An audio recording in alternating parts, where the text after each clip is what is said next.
Welcome to today's 5-minute Bible study in the book of Leviticus.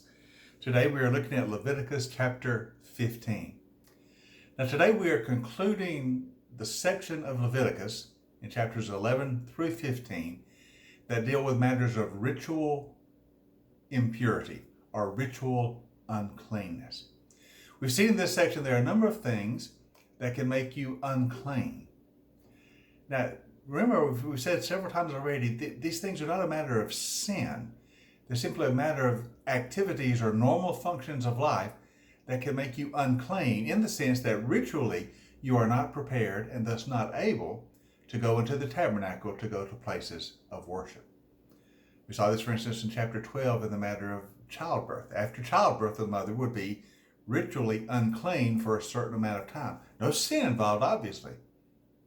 But because of the loss of blood during the birth process, she is unclean for a short period of time before she can return to normal worship.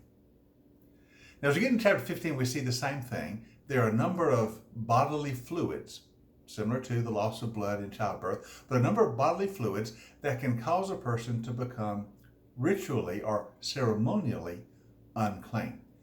And so, while you're experiencing the loss of those bodily fluids, you are unclean in that you are not able to go to the tabernacle and you're not able to go to worship until that normal occurrence is over. And also, while you're unclean, anyone who touches you or comes into contact with you or contacts any object that has been in contact with you, they also become unclean. However, it's not that big of a deal. They're only, generally speaking, unclean until that evening. So for instance, if you were unclean and they touched you, they would become unclean. It said they shook your hand, they would become unclean, but only until the evening. And then they would be perfectly fine to go again to the tabernacle or the place of worship. So again, these matters of ritual uncleanness and ritual impurity are simply matters of whether or not you can go into the tabernacle or into the place of worship. They have absolutely nothing at all to do with sin or sinfulness. I know it's kind of hard for us to get our minds around why there are matters of normal activities of life that make you ritually unclean when they don't have anything to do with right or wrong. It's hard for us to get our minds around because all this is no longer applicable for who we are in Christ. But in the Old Testament, there was that strong emphasis on being pure ritually, clean ritually, ceremonially, that you might approach the God in his place of worship. And therefore, when you get to the end of chapter 15, it says this. It's the last of the section of all these matters of ceremonial cleanness and uncleanness. The Lord says, you must keep the Israelites separate from things that make them unclean, so they will not die in their uncleanness for defiling my dwelling place or my tabernacle, which is among them. It's all about the sanctity of the tabernacle. It's all about the sanctity of the place of worship. There's some things that the Lord says, don't allow this to come into my sanctuary because it will defile it in some way or stain it.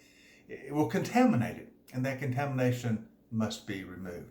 Again, it wasn't a matter of right or wrong or sin or not. It's just a matter of certain functions of life will contaminate my sanctuary. I want you to understand that I, your God, am holy and I am perfect. And all these things remind you of who I am. And it also distinguishes you from the peoples around you, the pagan peoples who have no such understanding of the holiness of God. Now, as far as a lesson for us, it doesn't have any great practical value because most of these things pass away with the ritual laws of the Old Testament. They no longer apply because we are now under grace and not law. But the details is a valuable lesson that when we come to God to worship, as much as possible, we want to be sanctified. We want to be holy. We don't want anything in our life that might prevent us from worshiping.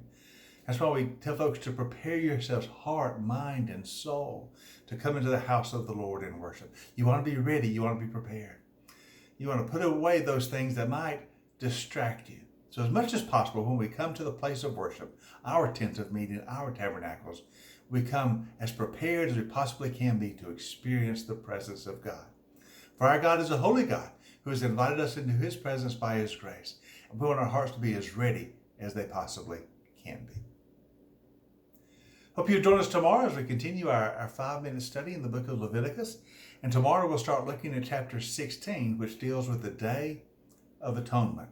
Now, chapter 16 is the absolute center, the heart of the book of Leviticus, as it deals with that annual moment in Israel's life called the Day of Atonement. Very, very important, and we'll spend a couple of days looking at it. We'll start that tomorrow. So you have a great day, and I'll see you for our next 5-minute Bible study in the book of Leviticus.